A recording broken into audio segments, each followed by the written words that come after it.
Perfect. So, as Dan mentioned, Heather Leszczewicz with Conagra Brands. I'm a recruitment marketing manager. I've been in this space, employer branding, recruitment marketing, for roughly 10 years. And in that entire time, I have been a solo talent brander the entire time. And so, usually the questions I get is, how do you do it?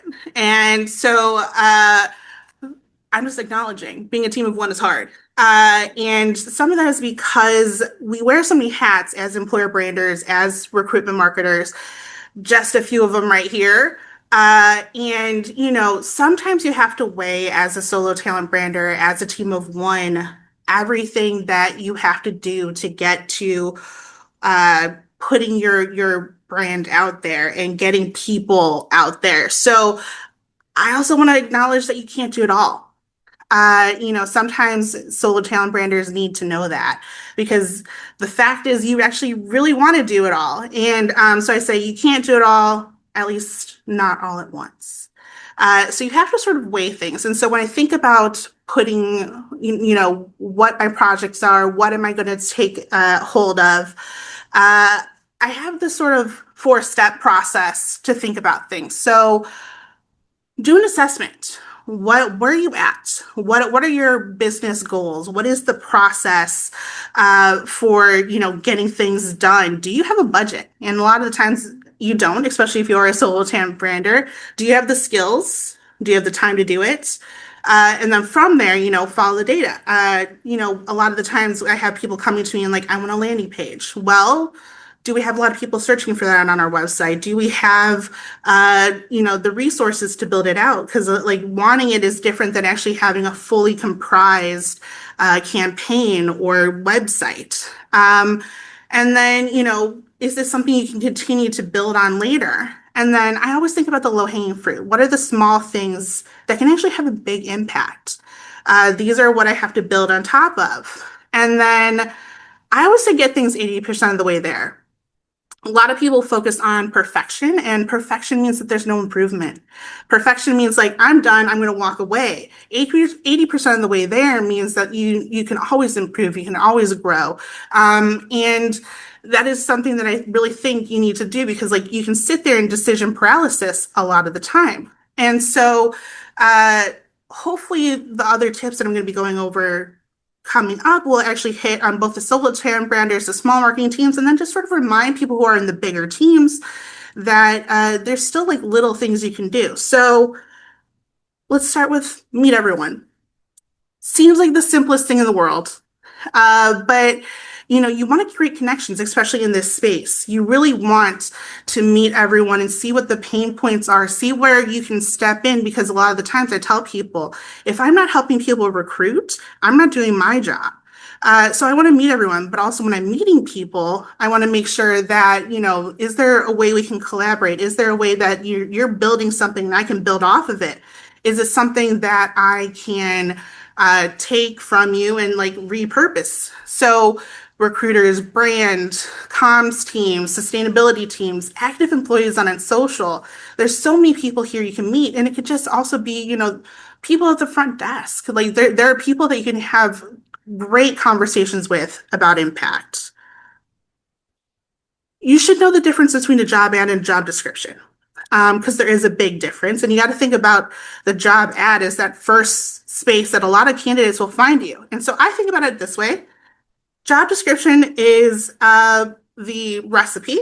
The job ad is the final product. And that is the real job, not the job description, that is the real recipe for the chocolate chip cookies that are on that right side of the screen. So I stand by it as the best chocolate chip cookies recipe.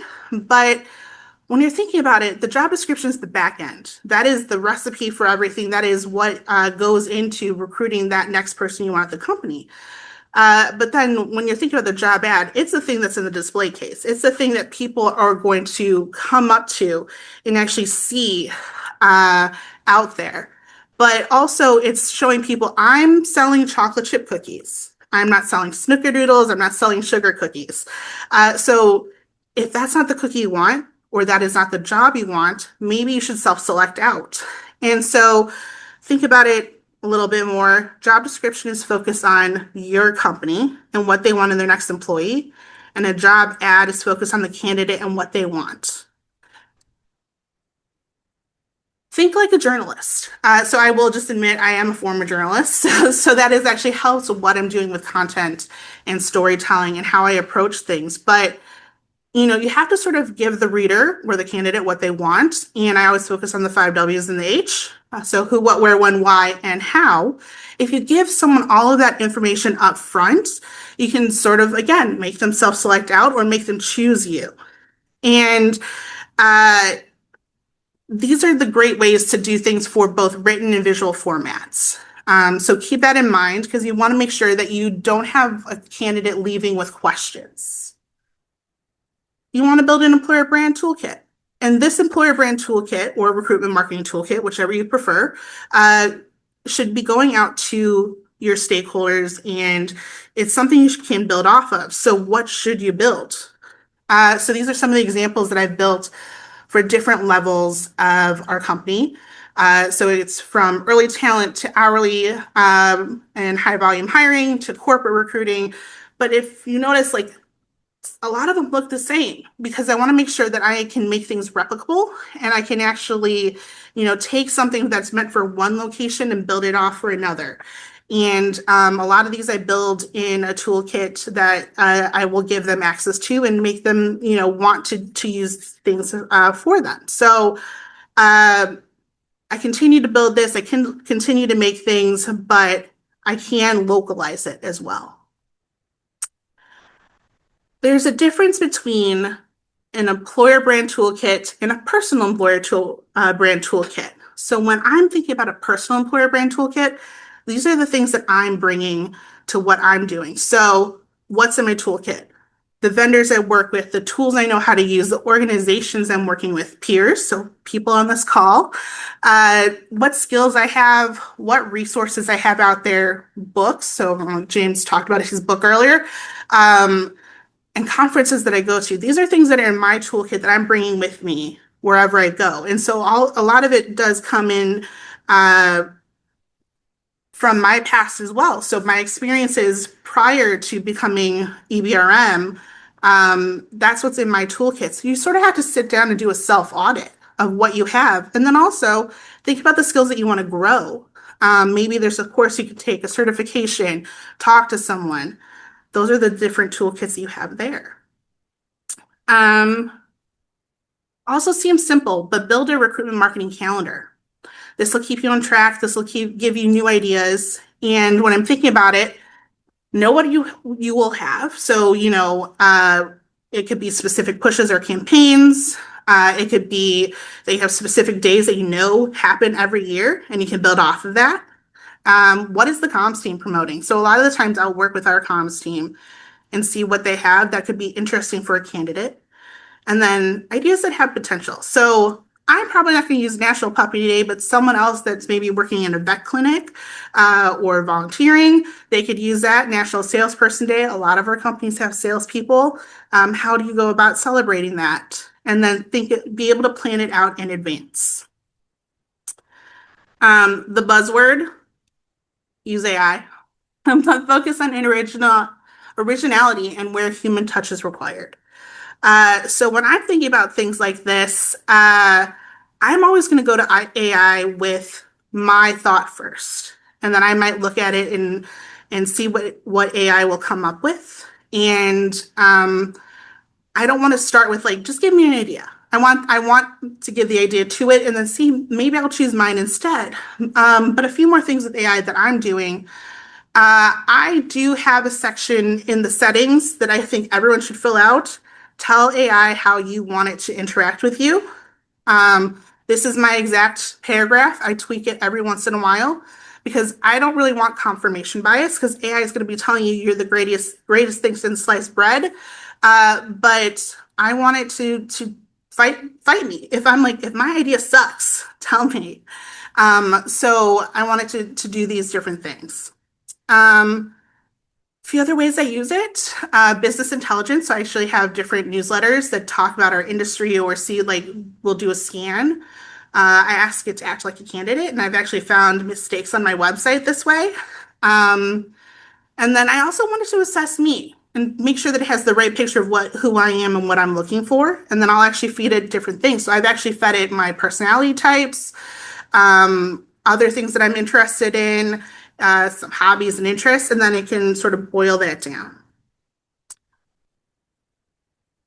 Talent brand sessions. So a lot of the times I need talent brand ambassadors. And so I want to create my own. So I do that by creating talent brand sessions. So I invite different groups and I talk to them about different things that have to do with why employer brand is important, what can you do to help, how you should approach it.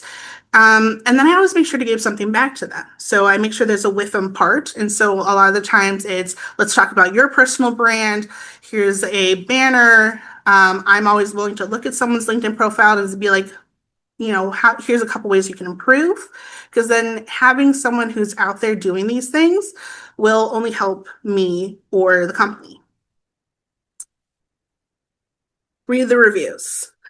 So reviews do get a bad rap, but I've learned over time that reviews on Glassdoor, Indeed, even Reddit, can, just be sort of in line with what you might get from an engagement survey. Not everyone has a chip on their shoulder, but they're, the people who are more likely to write something are the people who do sometimes have, negative experiences.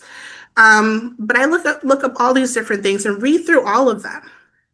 And thank you to David for posting a few more in the chat. There's also Blind and a few others. But read the reviews because then if there's something you can adjust or fix or combat with facts, that's a good thing. Do a social media audit.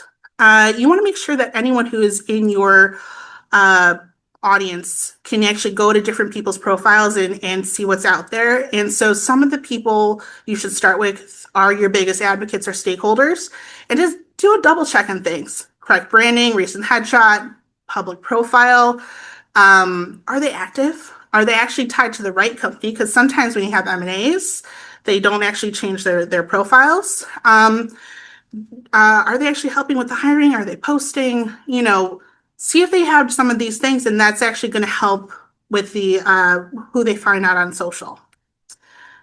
And then I'm going to leave with find a spark. So I do a word of the year, and this year I chose spark because I feel like it's important to find that little spark in everything. Because if you cultivate a spark, it'll grow. A few people have heard this. I also have a LinkedIn post about it. But a spark is inspiration, and inspiration can come from many places. And I want to be inspired by people. I want to be inspired by the group of people that are here. I want to be inspired by other things that are out there. And sometimes, things that are not actually meant for candidates can actually sort of inspire, oh, I should do a testimonial like that, or I should make a video like that, or make a post about something. And, so I have like a little folder that has like things that are shared, and I save them. But anything and everything can create that little tickle of creativity. And I want to make sure that like those are things that can actually lead me someplace else. And like rather than staying in my little box, I want to see what else is out there and make sure that I grow from it. And so those are some of like the fun little things that I do as a solo talent brander. And hopefully, if you have questions or anything that you want to talk more about, I'm willing to do that. But thanks.